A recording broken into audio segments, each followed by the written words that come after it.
Welcome to Eklavya Snatak and I am Sachin, and in today's video we are going to discuss the topic rule of law and the criminal justice system in India। and ये आपका BA programme का political science sex subject है semester 5 से, जिसका नाम है your laws your rights. सो आइए इसकी इस एक्सप्लेनेशन को हम देखते हैं। डीयू रेगुलर, एसओएल और एनसी वेब सभी स्टूडेंट्स के लिए वीडियो काफ़ी ज़्यादा हेल्पफुल है। तो आपको बताना चाहूंगा कि if you have any query you can text me on Instagram. मेरा यूज़र नेम आप सभी की स्क्रीन के सामने लिखा हुआ है। आपकी कोई भी क्वेरी हो आप आगे मुझसे पूछ सकते हैं। और अगर आप हमारा टेलीग्राम चैनल ज्वाइन करना चाहते हैं तो एकलव्य स्नातक 1 सर्च मारकर आप हमारे टेलीग्राम चैनल से ज्वाइन हो सकते हैं। सो सिलेबस की बात करें तो यूनिट 1 के मैं आपको 2 पार्ट में वीडियो देने वाला हूं। ठीक है, पार्ट 1 है और इसके बाद जो नेक्स्ट वीडियो आएगी वो पार्ट 2 होगी। टोटल हमारी अगर यूनिट्स की बात करें तो हमारी 6 यूनिट्स हैं। और 6 यूनिट जो है, ये 6th वाली जो यूनिट है ना, ये थोड़ी सी आपकी प्रैक्टिकल वाली ज्यादा रहने वाली है। आपको कुछ एक्सरसाइज दी जाएगी और उससे पहले की जो यूनिट 5 तक है वो हमें टोटली हमें थ्योरी के टाइप में पढ़ना है। सो आइए स्टार्ट करते हैं। So in modern democratic societies individuals arrange a system of rule to avoid conflictual life. आपकी जो आज की डेट में जो डेमोक्रेटिक सोसाइटीज हैं, जो स्टेट है, वो क्या करता है, एक सिस्टम उसको चाहिए रूल का, ताकि कॉन्फ्लिक्ट्स ना हो। Okay, the requirement of law in the society is the prime concern of the democratic state. आप अगर किसी भी डेमोक्रेटिक स्टेट में रहते हैं तो सबसे पहले आपको जो चीज चाहिए वो लॉ चाहिए। If we don't have law in a society, so आपको बहुत ज्यादा कॉन्फ्लिक्ट देखने को मिलेंगे। Laws reflect the will of the people. No society can exist and sustain without laws which are not made by the people support. अगर society में laws ना हो तो बहुत दिक्कत हो सकती है, कॉन्फ्लिक्ट होंगे, कोई लॉ एंड ऑर्डर नहीं होगा तो भाई उस स्टेट का भी कुछ नहीं हो पाएगा। So laws are associated with our life. हमारी लाइफ में लॉज जो है वो काफी ज्यादा जुड़े हुए हैं, ये चीज आपको समझनी पड़ेगी। ठीक है, अब मैं आपको आगे और बताता हूं। तो आइए देखते हैं। Rule and laws enshrined in the constitution of India. हमारे इंडियन कॉन्स्टिट्यूशन के अंदर हमारे जितने भी रूल्स हैं और लॉज हैं वो सब लिखे हुए हैं। The fundamental rights and the directive principles are reservoirs of individuals right in India. हमारे इंडिया के अंदर जितने भी इंडिविजुअल्स हैं, जिनके राइट्स जो हैं वो आपको फंडामेंटल राइट्स में एनडीपीएसपीज में देखने को मिलते हैं। The constitution of India is the highest law of the land. हमारा कॉन्स्टिट्यूशन एक तो सबसे बड़ा कॉन्स्टिट्यूशन है रिटर्न में। Distribution of powers among the branches of the government is guaranteed in the constitution of India. और हमारे यहाँ पे पावर्स का डिस्ट्रीब्यूशन होता है सेंट्रल लेवल पे एंड स्टेट लेवल पे। एंड इससे क्या होता है, all laws in India including criminal laws are made by parliament. हमारे इंडिया में जितने भी लॉज होते हैं वो पार्लियामेंट में बनते हैं या फिर स्टेट लेजिस्लेचर्स में बनते हैं in accordance with the provisions of constitution of India. हमारे कॉन्स्टिट्यूशन के हिसाब से जो भी प्रोविजंस हैं उसके अकॉर्डिंगली जितने भी लॉज हैं वो बनते हैं। The Constitution provides for a federal polity where Parliament as well as the state legislature share the power to frame laws। हमारे Constitution में थोड़ा सा फेडरलिज्म है, थोड़ा क्या भाई, बहुत ज्यादा, क्योंकि सेंट्रल लेवल पे पार्लियामेंट भी लॉज बनाता है और स्टेट लेवल पर स्टेट लेजिस्लेचर्स भी अपने फॉर्म्स लॉज वगैरह को बनाते हैं। और article 245 to 255 and 7th schedule of the constitution deal with the distribution of legislative powers. जो आर्टिकल 245 से 255 है और जो 7th शेड्यूल है वो बताता है कि कैसे लेजिस्लेटिव पावर्स को डिस्ट्रीब्यूट किया गया है हमारे कॉन्स्टिट्यूशन में। The federal structure of the Indian polity allows the distribution of powers between the central and state government. ये आपको मैं बता चुका हूं। Three lists are designed to allocate powers in the form of the union list, the state list and concurrent list। हमारे constitution में 3 तरीके की लिस्ट बताई गई है जिसमें सभी की पावर्स को शेयर किया गया है, कौन क्या कर सकता है। तो ये 3 लिस्ट जो है, as far as the union list is concern with the central government. Union list जो है वो सेंट्रल गवर्नमेंट से रिलेटेड इसके अंदर टॉपिक्स लिखे हुए हैं जहां पे सेंट्रल गवर्नमेंट जो है वो लॉज बना सकती है। स्टेट लिस्ट में स्टेट गवर्नमेंट जो है वो लॉज बना सकती है उन टॉपिक्स पर। एंड हाउएवर अगर कोई कॉन्फ्लिक्ट हो जाता है कोई भी लॉज वगैरह के इसमें, तो भाई तो फाइनली जो डिसीजन होगा वो पार्लियामेंट का सबसे ऊपर माना जाता है। The subjects relating to the criminal justice system as included in the 7th schedule of the Constitution of India, जो भी सब्जेक्ट्स आते हैं हमारे क्रिमिनल जस्टिस सिस्टम में जो कि 7th शेड्यूल के अकॉर्डिंग बताए गए हैं हमारे कॉन्स्टिट्यूशन में, तो यूनियन लिस्ट के अंदर सबसे पहले आता है central bureau of intelligence and investigation. और ये जो भी बता रहा हूँ मैं सब सेंट्रल गवर्नमेंट के अंडर आता है। Preventive detention for reasons connected with defence, foreign affairs और the security of India, person subjected to such detention, detention वगैरह भी कर सकते हैं। Constitution, organisation, jurisdiction and powers of the Supreme Court, including contempt of such court and fees taken therein, and persons entitled to practice before the Supreme Court, तो ये भी हमारा union list में है।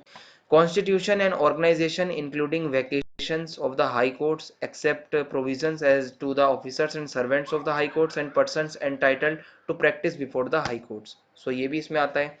Extension of the jurisdiction of high court, अगर high court का jurisdiction बढ़ाना है, and exclusion of the jurisdiction of a high court from any union territory, ठीक है, अगर किसी हाई कोर्ट को अलग करना है तो भी यहाँ पे जो है मतलब यूनियन के ही अंदर आता है।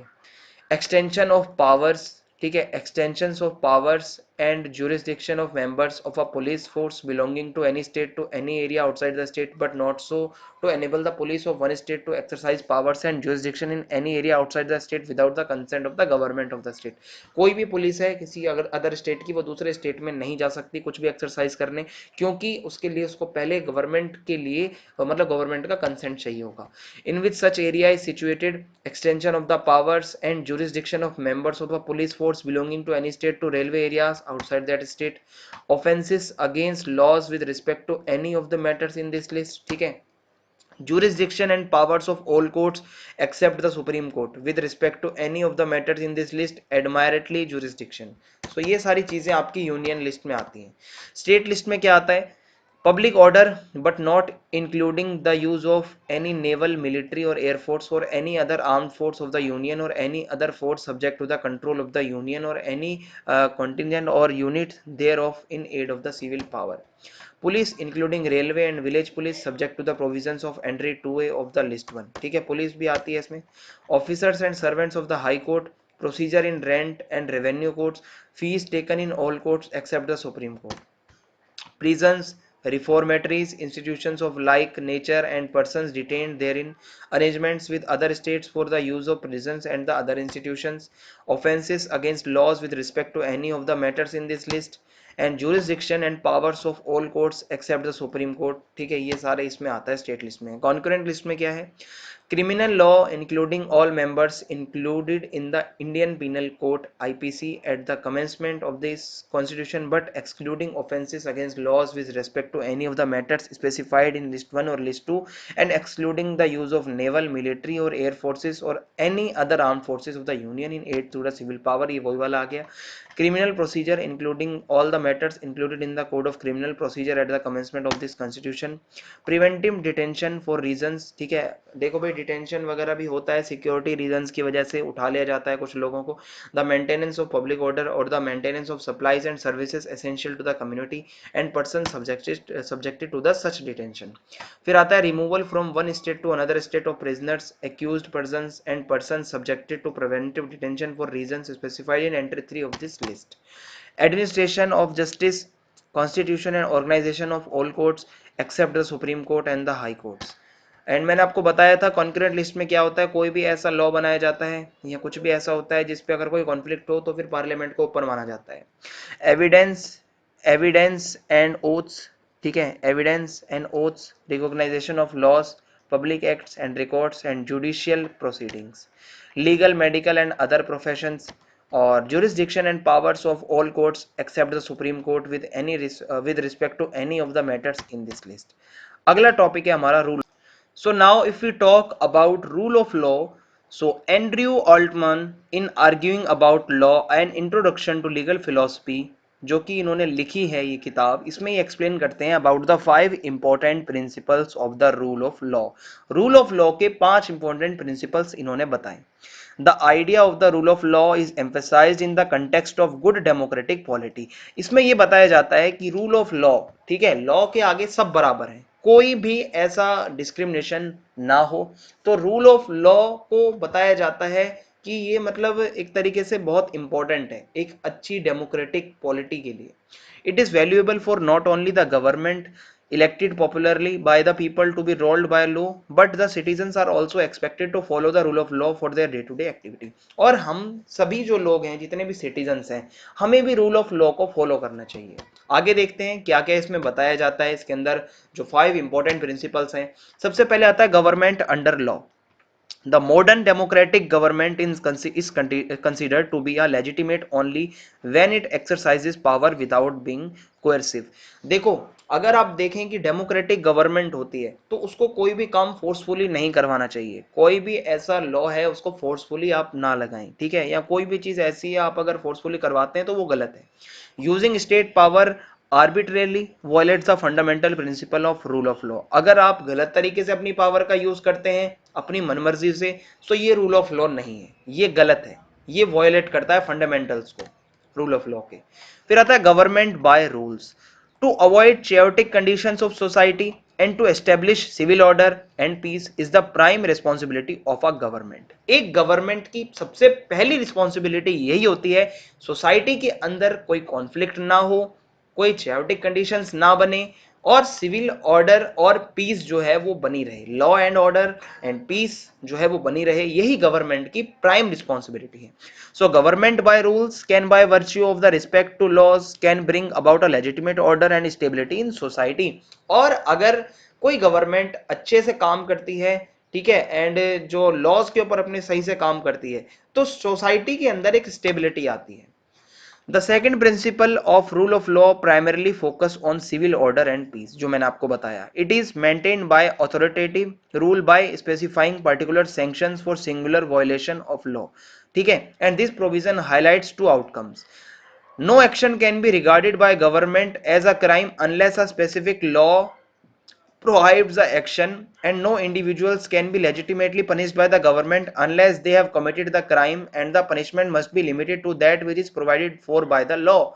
कोई भी एक्शन जो है आप उसको क्राइम नहीं कह सकते जब तक किसी लॉ को वो मतलब वायलेट नहीं करता, और आप किसी को भी पनिश नहीं कर सकते जब तक वो कोई क्राइम नहीं करता. ठीक है, नो पनिशमेंट. सो ये इसमें बताया जाता है.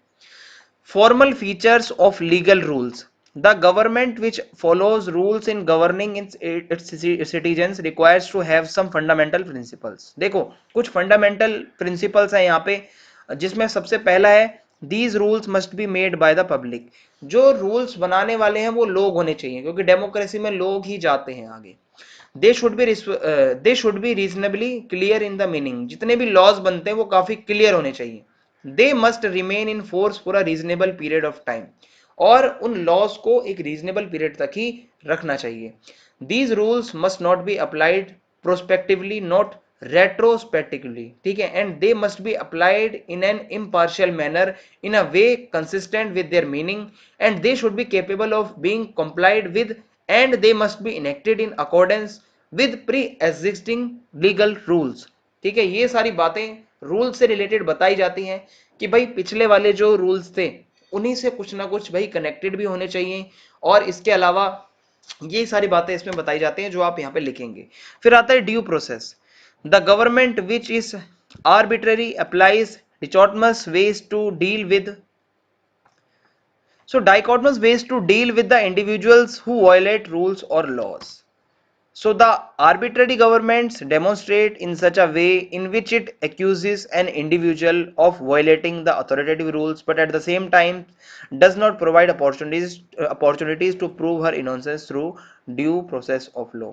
भाई देखो आर्बिट्ररी गवर्नमेंट कैसी होती है, अपनी मनमानी से जो काम करवाती है. ठीक है, तो ऐसे में क्या होता है कि भाई जब मनमानी से सब कुछ होता है ना, तो कोई बंदा अपने आप को इनोसेंस या अपने आप को इनोसेंट नहीं बता सकता. कैसे प्रूव करेगा जब तक उसको अपॉर्चुनिटी ही नहीं मिलेगी. ठीक है, the innocence of the accused should be given a chance to prove for the right reasons of the due process of law. भाई किसी भी बंदे को अगर आप कोई एक्यूज्ड है तो आप उसको चांस तो दोगे, कम से कम वो अपने आप को प्रूव कर सके कि वो इनोसेंस है. The notion of due process of law is also termed as principles of legality. ठीक है, legality. It is defined that a government is abided by the requirements of law or legality. A government that follows the requirement of legality is known as constitutional government. जो government पूरा legal तरीके से काम करती है वही एक constitutional government है, कहने का ये मतलब है इसमें। अगर आपको पार्ट 1 पसंद आए हो तो प्लीज चैनल को सब्सक्राइब करें। कमेंट बॉक्स में आप जरूर बताएं वीडियो कैसी लगी। पार्ट 2 जल्द आएगा इसका। वीडियो को ज्यादा से ज्यादा आप शेयर करें। जय हिंद, जय भारत, बहुत बहुत